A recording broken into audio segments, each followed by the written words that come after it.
Assalamualaikum warahmatullahi wabarakatuh. Perkenalkan, nama saya Farica Putri. Saya dari absen 12. Di sini saya akan membacakan mengenai pengertian dan fungsi dari OJK sendiri. OJK atau Otoritas Jasa Keuangan adalah lembaga negara yang dibentuk berdasarkan Undang-Undang Nomor 21 Tahun 2011 yang mempunyai fungsi sebagai sistem pengaturan dan pengawasan yang terintegrasi terhadap keseluruhan kegiatan di dalam sektor jasa keuangan.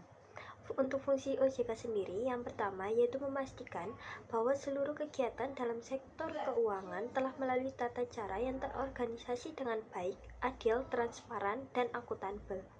Lalu yang kedua yaitu mempromosikan sebuah sistem keuangan yang tumbuh dalam suatu mekanisme yang berkelanjutan dan stabil. Lalu yang terakhir yaitu melindungi kepentingan konsumen di pasar keuangan. Perkenalkan, nama saya Hafiza Widinuraini dari absen 15. Kali ini saya akan membacakan mengenai wewenang dari OJK sendiri. Yang pertama, pengaturan dan pengawasan mengenai kelembagaan seperti perizinan bank, pembukaan kantor bank, dan anggaran dasar. Selain itu, kegiatan usaha bank antara lain sumber dana, penyediaan dana. Lalu yang kedua, pengaturan dan pengawasan mengenai kesehatan bank seperti yang pertama, likuiditas, solvabilitas, laporan bank mengenai kesehatan dan kinerja, sistem informasi debitur, pengujian kredit, dan standar akuntansi bank.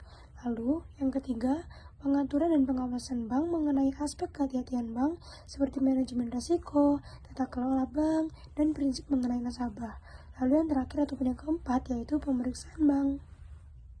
Saya Rara Rafila dari absen 31 dan di sini saya akan menjelaskan mengenai peran OJK dalam melindungi konsumen.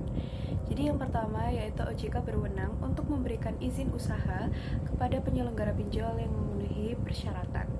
Yang kedua, OJK melakukan pengawasan terhadap kegiatan penyelenggara pinjol untuk memastikan bahwa mereka mematuhi peraturan yang berlaku dan tidak merugikan konsumen.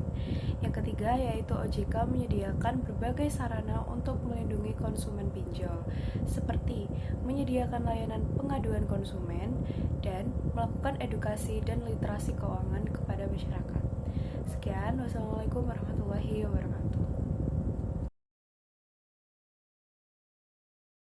Selanjutnya ada tujuan OJK.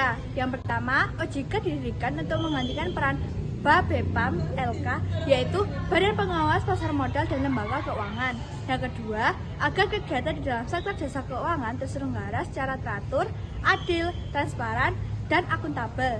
Yang ketiga, mewujudkan sistem keuangan yang tumbuh secara berkelanjutan dan stabil. Yang keempat, melindungi kepentingan konsumen dan masyarakat. Selanjutnya, terdapat peran OJK dalam sektor keuangan. Yang pertama, OJK berperan dalam mengoptimalkan pelaksanaan penanganan, pengaduan, dan penyelesaian sengketa di sektor jasa keuangan berupa sistem yang disebut dengan aplikasi portal perlindungan konsumen atau APPK. Yang kedua, OJK berperan dalam mengawasi seluruh kegiatan di sektor keuangan, seperti baik di perbankan maupun non-perbankan, seperti asuransi, dana pensiun, pasar modal, hingga lembaga pembiayaan lainnya.